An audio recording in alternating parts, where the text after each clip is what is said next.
We are a consultancy who helps support developing countries put in place climate actions. So we're actually working on the ground, making and helping the policies and the actions that are kind of decided here or pledged here become reality.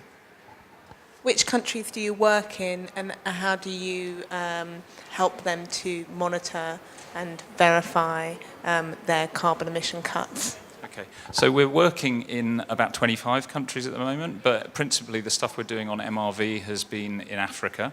So we work with the Kenyan government to develop a monitoring system to support their national action plan on climate change. And we're doing something similar with the South African government at the moment.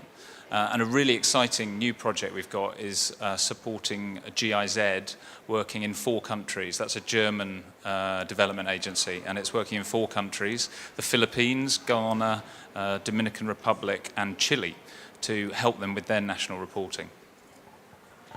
These countries are poor countries. Why should they be spending money on this? Well, the big advantage that I think we bring is that we've worked for 30 years in the UK on developing the UK's greenhouse gas inventory and helping the UK government design policies and then actually track their effectiveness. And there's a huge amount of mistakes that were made and lessons that were learned that developing countries can benefit from, which really helps them leapfrog quite a lot of stages in developing these systems, but coming up with something that's tailored to their national requirements.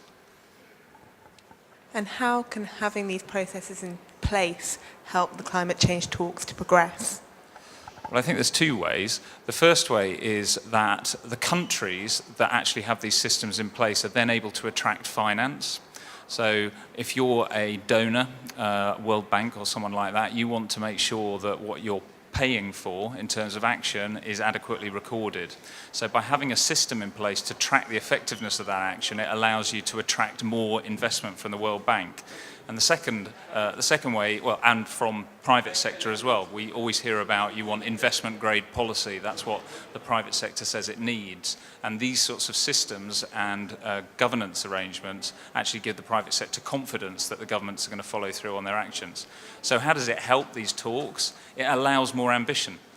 The countries at the moment, a lot of these developing countries are not aware what they're capable of and are concerned that these measures are going to cost them as a government a lot of money.